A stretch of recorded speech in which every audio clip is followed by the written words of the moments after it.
Oh yeah, it ain't over, mother. Hey man, what's going on? The day is Friday. Prime time Friday, as a matter of fact. 10 till 3 o'clock in the afternoon, 14:49 if you're into that kind of thing. And Friday nonetheless. Early Friday, late Friday, still Friday. Make the most of it. Please do. Please do. Fellas, boy, let me tell you when you is being tricked.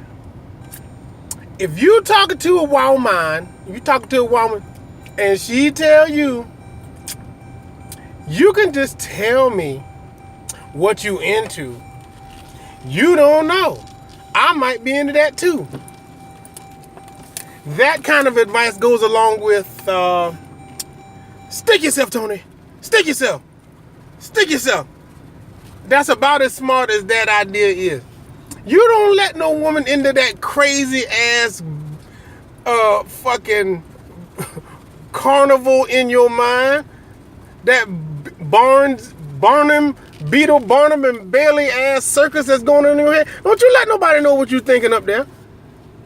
That shit is wrong and dangerous. Stick yourself, Tony. It's probably best if you just stick yourself. Don't do it. Don't do it.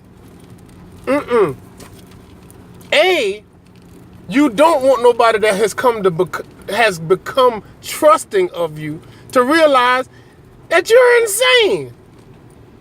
That you're insane. Maybe not even sexually insane, but damn it, you're crazy. Most men are. But when it's a sexual conversation and then you start getting comfortable with somebody, you don't want to scare them off. You want to, come here, little squirrel. Come here. Yeah, it's just one nut. Oh, that's okay. I'm just going to rub you. And then take you and stick you in it. You don't lure them in that close to run them off with some crazy shit like something you saw on a West Coast video. You know what I'm saying? Exotic Desires featuring me? Hell no, you don't tell no woman no shit like that. I've been down for a threesome ever since I was 6. These crazy ass fantasies and ideas are for the single and or the couples who are down to mingle. If that wasn't established before you did anything serious that required commitment and trust, skip it.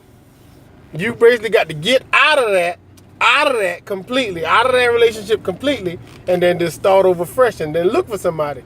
Let somebody know what they sign up for before you get in, invested. Invested. You know what I'm saying? It's adorable. It's adorable. My wife said it. She said it. But this was before there was a marriage and before there was as much bond as there is now. Yeah, well, you never know what, but she was speaking in general. You never know what women are into. You don't know what a woman might be okay with. So to not disclose it to her might bite you in the ass. You might not know it. Every freaky thing you ever talk about might make her intrigued from the door, right off top.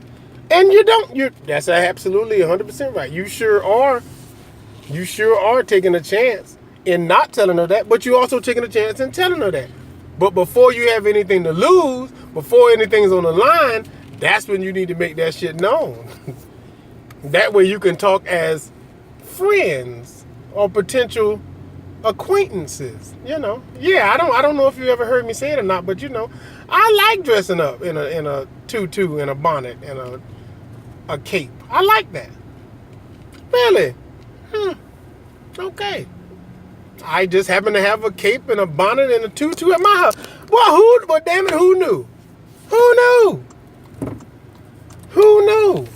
These things we have in common. These things might make us compatible later on as we continue to talk. But don't wait until you done made, okay, I'm a man's man. I ain't never done nothing that would make you ever think that I wanted to be dressed like a woman. Okay, great. Don't wait till y'all get hooked up and situated and been together 2 years, and then now, when y'all break up, guess what she's telling everybody? Yeah, look at big old Mr. Bench Press 350 pounds. Love wearing dresses. Got a pair of high heel size 12 at my house right damn now. You should have never let her in on that list. That was your ticket to the grave, secret. I don't care if you was drunk. That ain't gonna ever go away. You don't know what I might be into. You can tell me, baby. If I ain't tell you in the beginning, that shit ain't ever coming out. It's never coming out. You just have to assume I'm normal, I'm regular, I'm ordinary, and there ain't nothing about me that I haven't told you yet. That's just too damn bad. If you couldn't get me to trust you beyond that before, it ain't gonna happen now. And if you let her trick you into doing it, oh fucking well, that's too damn bad. Too bad there, Chuckles. Yeah, he like to dress up like Chuckles the Clown and try to get me to play with his red nose with big shoes on. He a freak. Why you telling everybody? He broke up with me. Damn it. And you told her everything. Damn it, Chuckles. Damn it, Chuckles. The clown secret is out. It's out now. It's out. Stick yourself. Just stick yourself. If you're thinking like that. Wanting to be all honest and disclose everything. Boy, that's got to be a special bond you got with that woman now. Because there's some shit that just goes on in that damn Barnum and Bailey circus, and I hear that. Some people just should never know. Probably get us committed or turned into somebody. You ever seen this movie? It's called The Long Kiss Goodnight. Starring Gina Davis and the then slim Samuel L. Jackson. This is before Django and all that shit. He played such a great role. But the role he played was a dirty cop turned undercover detective.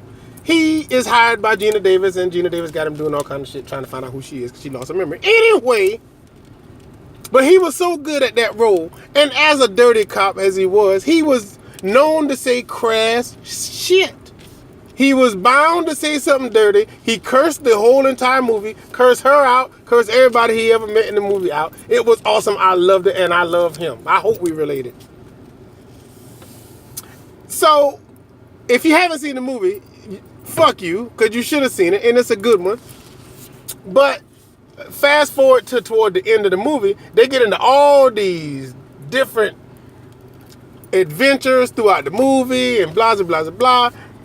He does not know how to behave, but he will curse your ass out.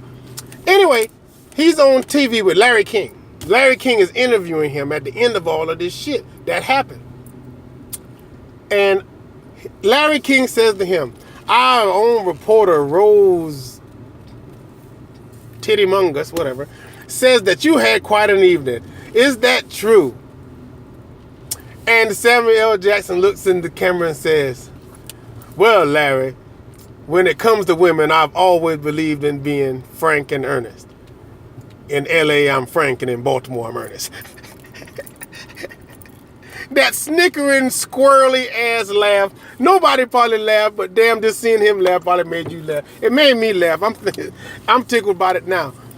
Being frank and earnest is to be upfront and blunt.